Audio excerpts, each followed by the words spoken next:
तरह की तस्वीर है। मैंने पूछा ये निशान क्या होता है, मेरे बच्चों ने कहा कि यू आर एविल। अब कौन शैतान है मुझे पता नहीं, लेकिन ये शैतान जो नशे का कारोबारी है, ड्रग पेडलर है। एक टी सीरीज ने जो गाना रिलीज़ किया था जिसमें अमृता फडणवीस जी ने गाना गाया था, अभिनय किया था, देवेंद्र जी ने भी अभिनय किया था।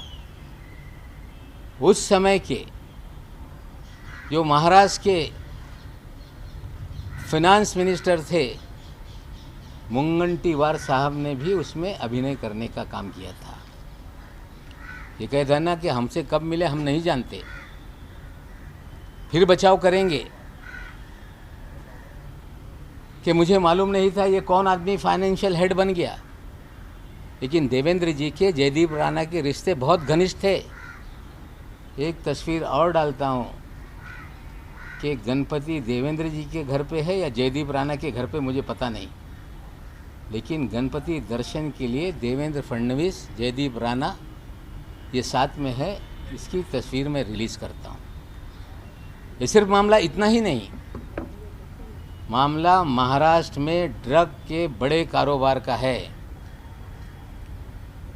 कल मैंने कहा था कि देवेंद्र फडणवीस का एक वजह इसी शहर में रहता है, नीरज गुंडे, जिसको पूरी तरह से पिछली सरकार में मुख्यमंत्री निवास में एक्सेस था, मुख्यमंत्री कार्यालय में एक्सेस था,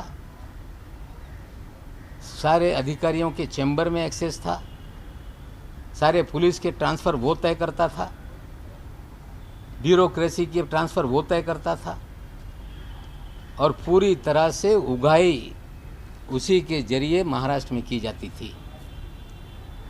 और देवेंद्र जी जब भी नई मुंबई की तरफ, पूना की तरफ प्रस्थान करते थे तो शाम में उनके घर में हाजिरी लगती थी और लगातार नीरज गुंडे के घर पर वो बैठते थे और वहीं से सारा देवेंद्र जी का माया जाल चलता था। सरकार बदलने के बाद महाराष्ट्र में जो भी केंद्रीय एजेंसियां हैं, चाहे ईडी हो, चाहे सीबीआई हो, चाहे इनकम टैक्स हो, चाहे एनसीबी हो, यही देवेंद्र जी का वाजे सारे कार्यालयों में फिरता नजर आ रहा है। अधिकारियों के तबादले में भी करोड़ों रुपए वसूले जा रहे हैं। समीर दाऊद वानखेड़े जो पिछले 14 साल में इस शहर में लगातार अलग अलग विभाग में काम करता है, उसके भी तबादला करने के पीछे महाराष्ट्र के पूर्व मुख्यमंत्री देवेंद्र फडणवीस हैं। और उसे लाया इसीलिए गया कि आप पब्लिसिटी करके नाजायज़ लोगों को फंसाया जाए और ड्रग का खेल इस मुंबई और गोवा में चलता रहे, इसलिए समीर वानखेड़े को लाया गया। बड़े बड़े ड्रग पेडलर, चाहे वो काशिफ खान हो, उसे छोड़ दिया जाता है। ऋषभ सचदेवा को, आमिर फर्नीचर वाला को और प्रतीक गाबा को छोड़ दिया जाता है। सारा ड्रग का खेल ये देवेंद्र जी के इशारे पे इस राज्य में चल रहा है। जिम्मेदारी से कहता हूं कि प्रतीक गाबा कौन है, प्रतीक गाबा को क्यों छोड़ा गया, प्रतीक गाबा इस शहर में क्या करता है, किन होटलों में पार्टी ऑर्गेनाइज करता है, एक टेबल की कीमत 5 लाख, 10 लाख, 15 लाख कैसे होती है। मैं आज प्रतीक गाबा के बारे में नहीं बताऊंगा, लेकिन इस खेल में प्रतीक गाबा सबसे बड़ा किरदार है, जो आने वाले दिनों में उसको हम आप लोगों के सामने रखेंगे। पूरा ड्रग का मास्टरमाइंड,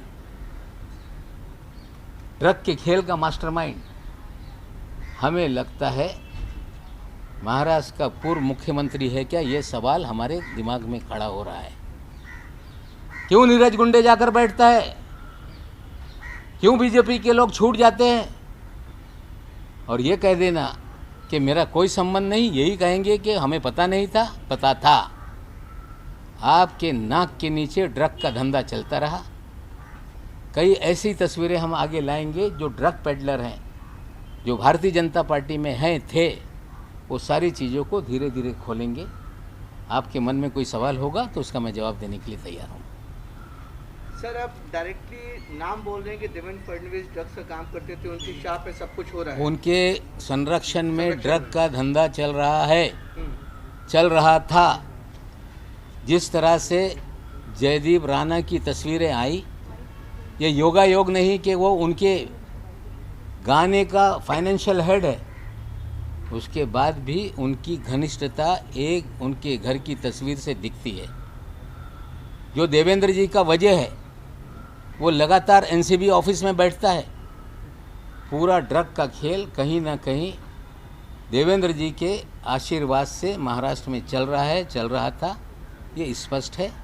और हमें लगता है, हम मांग करते हैं कि जिस तरह से लगातार हाई कोर्ट में लोग जा रहे हैं कि इसकी सीबीआई जांच हो, सुप्रीम कोर्ट में एक पीआईएल दाखिल किया गया, नवाब मलिक को बोलने से रोका जाए, मामला जो मुंबई पुलिस जांच कर रही है उसे निकाल लिया जाए। मुंबई पुलिस ये ड्रग की जांच नहीं कर रही है, मुंबई पुलिस जांच कर रही है एक्सटॉर्शन की, मुंबई पुलिस जांच कर रही है किडनैपिंग की। सीबीआई को अगर जांच करानी है तो सारी जांच हो कि इस शहर में देवेंद्र जी का ड्रग के धंधे में क्या कनेक्शन है, जयदीप राणा का उनकी क्या रिश्ते हैं, नीरज गुंडे किस तरह से इस सारे खेल में इन्वॉल्व है। हम मांग करते हैं कि अगर उन्हें निर्दोष अपने आप को साबित करना है तो कोई जुडिशियल इंक्वायरी बैठ जाए या सीबीआई इसकी जांच करे, हम मांग करते हैं।